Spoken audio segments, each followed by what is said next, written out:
Përshëndetje të nderuar zonja dhe zotrim, përshëndetje të dashur miq. Ja ku po ritakohemi sërish me mua Tirona Lilin për të ndarë historinë e radhës me ju. Sonte do sill një histori shumë të dhimbshme. Do sill rrëfimin e një vajzës e cila tregon në tmerin që tashmë po jeton në jetën e saj. Një gabim të bërë që e re, që sot kësaj vajze po i kushton jashtëzakonisht shumë. Mirëmbrëma Tiranë. Historia që po të shkruaj unë është një histori e pazakontë. Nuk tregoj as vendin se nga jam, sepse në momentin e parë që do ta them vendin, menjëherë do të kuptohet se kush jam, sepse historia ime është një histori që vite më parë është përfolur në kafene, është përfolur në përdhoma burrash, por edhe në përdhoma grash.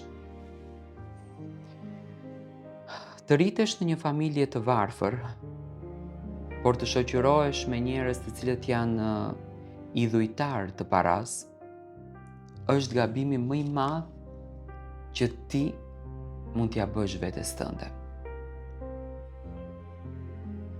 Ne ishim dy motra. Vim nga një familje solide.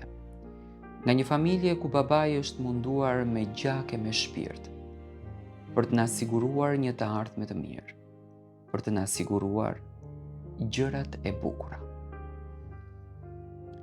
Jemi munduar që të jetojmë më të mirën e kësaj jete.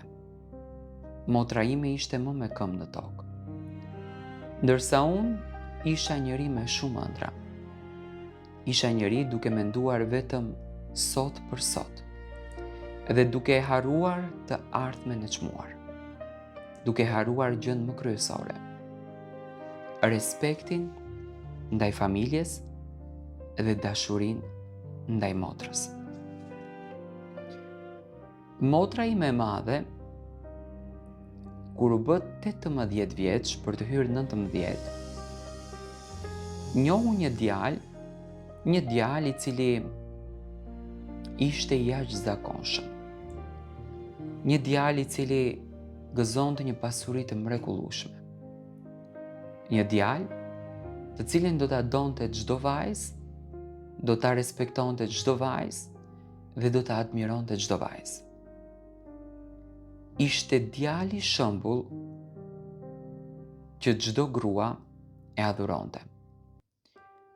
Ai kishte një respekt jashtëzakonshëm për motrën time. Në fillim e flas gjithmonë. E ndryshoi jetën e saj, por filloi që të na ndryshonte jetën tonë. Dhe ne filluam të bëhemi disi të lumtur. Ndërsa unë fillova që të bëhem lakmitare e gjës që ime motër kishte. Përzidhja që të shkoj jashtëzakonisht shumë tek ato. Të ndaj ditë, të ndaj net. Fillova që të afrohem shumë me burin e motrës, sa që ai filloi që të më merrte edhe në përmbrëmje me shoqërinë e vet, nga që ishim pothuajse 3 vite diferencë. Motra ime 1 vit më e madhe se unë, ndërsa ai 2 vite më i madh se unë. Unë dilja me shumë krenari me të. Shokët e tij i zura miq. Dhe teksa po dilnim në përmbrëmje, ne fillonim edhe që të pinim. Dolëm një të shtunë, u kënaqëm, pim, u argëtuam. Më pas filluam që të dalim edhe të shtunave të tjera, por motra nuk vinte sepse kishte shtatzanin edhe duheshte kujdesur për veten. Ai filloi që të ndihet shumë i lumtur me mua. Filloi që të ndihet shumë krenar me mua. Bisedonte, argëtoheshte. E jetonte momentin, kënaqeshim dhe qesheshim. Ndërsa nuk i duronte dot teket e tij me motrës, e cila ishte në një periudhë shumë të vështirë në atë kohë. Unë xheloze ndaj motrës kam qenë pafund. E ureja që ajo po plotësonte dëshirat e saj dhe bëra të pamundurën që vëmendjen ta marr unë e jo ta merr vëmendjen ajo. Mund t'ju duket e pazakont, por thash që në fillim kam frikën të tregoj se nga jam, sepse e di që do të dalin njerëz të cilët e dinë këtë histori dhe do të shprehin mlefin më të madh. Nga koha që ndanim të dy së bashku, filluam edhe që të ndjejmë për njëri tjetrin. Ai filloi që të ndjem për mua dhe unë fillova që të ndjej për të. Nuk na interesonte më se çfarë kishte në mesin tonë. Nuk na interesonte më se çfarë fshihej në mesin tonë. Na interesonte thjesht qetësia, pozitiviteti dhe energjia që ne na karakterizonte.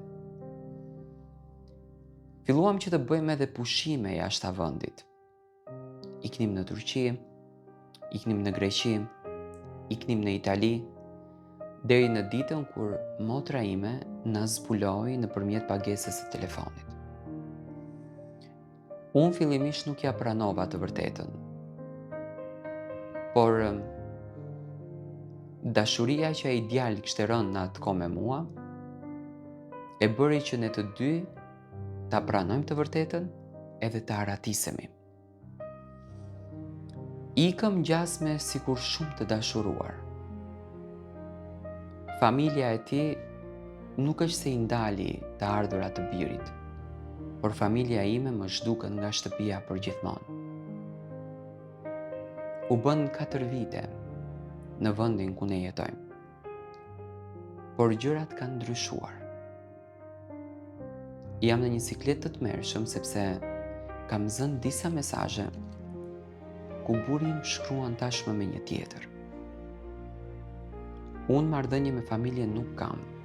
E shoh motrën në Facebook, ka rindërtuar jetën e saj. Djali është rritur dhe motra ime punon në një zyrë në vendin tonë.